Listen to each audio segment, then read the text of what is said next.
Hello, YouTubers. It is the end of week 1 of changing perspectives.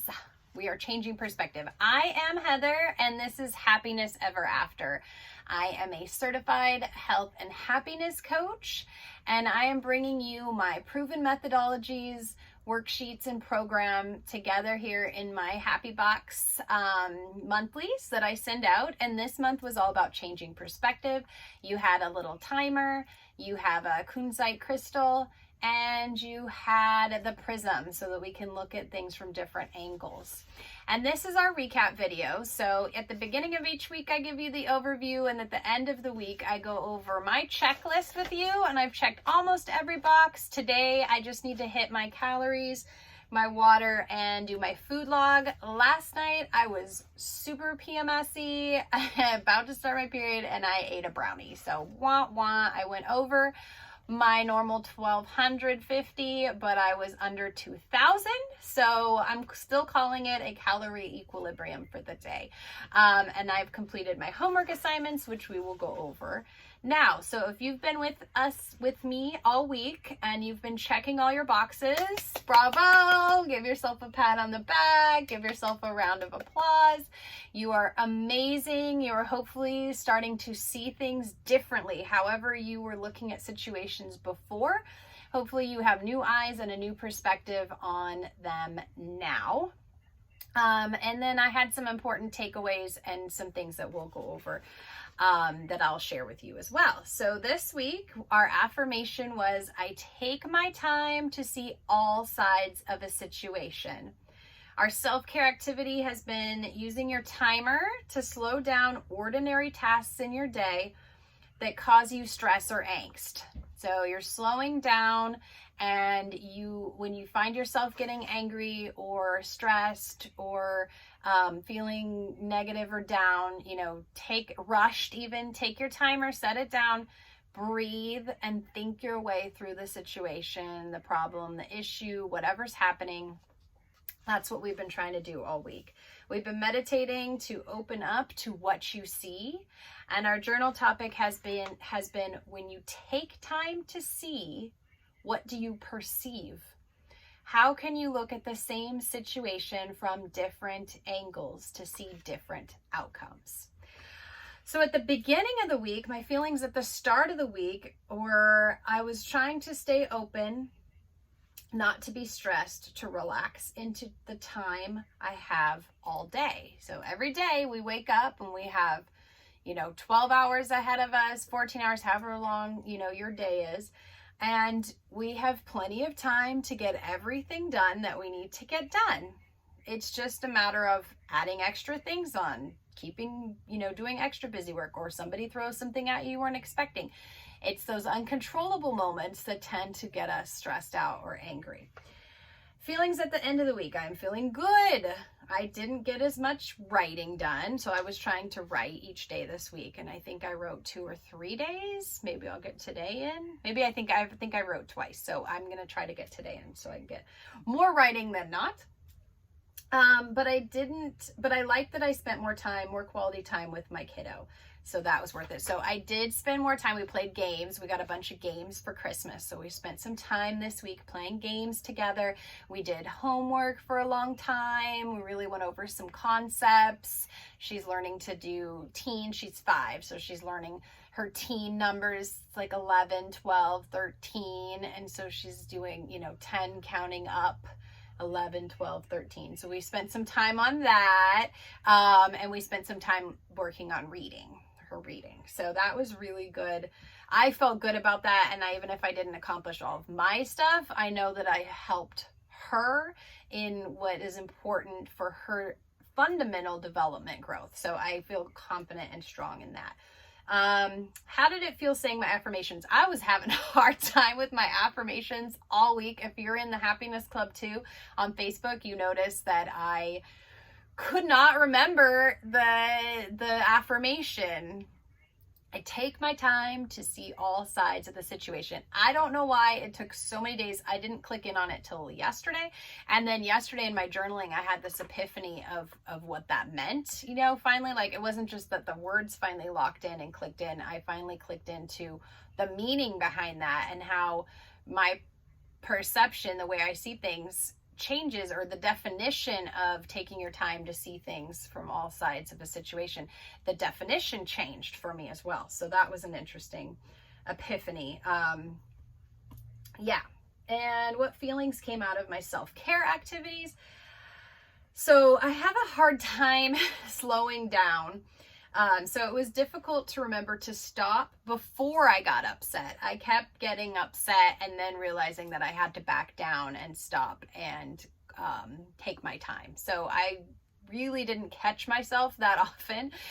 Sometimes I did, and then even I did like twice, and then by the time the third irritant came, I just lost it. So I am also PMSing. I said that earlier. So I think that my hormones had a bit to do with it, but I definitely have a hard time controlling that. And yeah, so after I had to practice it rather than before.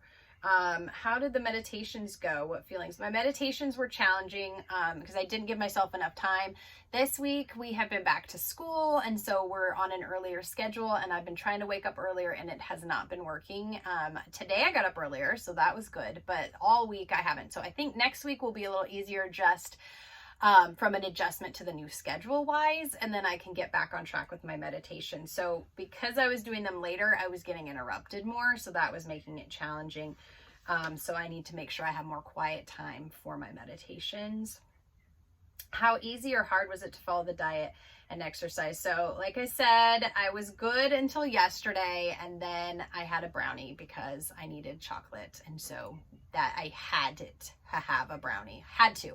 And that was like almost 400 calories. So that just pushed me way over the edge. So, but you know, we do what we have to do, and I'm making adjustments today, and I'm back on track today, and whatever, it is what it is. I'm not going to like punish myself ridiculously for it. From a journaling perspective, I went back and I read over all my journal entries. So I suggest that before you fill out your journal sheet on your different takeaways from your journaling the week, that you go back and review all of your entries from Monday or whatever day you started through to the day that you're at. And then we're looking for reoccurring themes. For me, my reoccurring themes were, I don't like being interrupted. I just don't like being interrupted. I'm always doing stuff. So I don't like being interrupted, but I never just sitting there doing nothing. So I'm pretty much always going to be interrupted if somebody wants something out of nowhere. So that's not really a good place to be. If I get so irritated when I'm interrupted, but I'm always doing something, then I'm always going to be irritated. So I need to work that out. Another reoccurring theme is freedom and control are big for me. So I like to have my freedom. I like to be in control.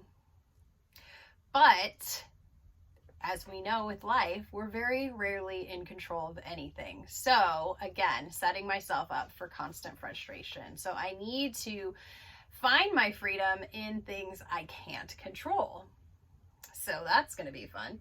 And unexpected discoveries. I don't have to make things difficult. I don't have to add layers and steps and procedures and things to stuff that I can just do. I like to have my process. I like my routine, but sometimes I can just do things. It doesn't always have to be difficult. Another unexpected discovery is I don't have to have the whole day planned out. Kind of the same theme. I don't necessarily have to have everything meticulously. We're going to do this and this and this and this. And if I don't do one of the things in the order, or I do it out of order, or I don't do it at all, then I failed. That's not true. I made it up. I can change it. It's part of that freedom thing. So control and freedom, I guess I fight with that quite a bit. See here, I'm figuring it out right here with you. I also discovered that I choose to be busy. The majority of the time, I'm choosing to be busy. So I can also choose not to be busy. So there you go. Some important takeaways. I don't have to fill every minute of every day. I don't have to choose to be busy. And my final takeaway is I can just be. I can just be here. So when I do my meditation, I do that, but I'm choosing to meditate. And when you're in my 10 minutes of meditation, like everything's timed. So if I choose to meditate and come out of it and come into it because I have this period of time to do it, then I'm not being interrupted. But if I only have 10 minutes and I have to do this like guided meditation video, and if I have to stop the video, then I get frustrated. But if I just open up to having the time to meditate and I just sit and do it, if I just be in the moment, if I just take however long I have and play games or do school with my daughter, whether we get anything done or not, doesn't matter because I had the time. I'm just being. So I need to practice that state of being way more often. And that's how I changed my perspective this week. I really went inward with it. Haven't had a ton of people that I've interacted with this week. But you know, and with COVID, I think that's going to happen, but I've definitely opened to seeing all sides of the situation, but also just opening up to seeing how I punish myself and make life hard on myself. I think I've always kind of done that, and I need to be better about not doing that. So that was this week. We were changing our perspective. We were opening to our vision of seeing all the sides of a situation. And next week will be a whole nother category of stuff to do. And I will be back on Monday for you to go over what our work will be for next week. So please like, subscribe, comment if you have any questions. I'm here for you. And if you're ready to get your happy box on changing perspective or any of the other categories, please go to happinesseverafter.com and check it out. Until we meet again, have a beautiful day. Take care.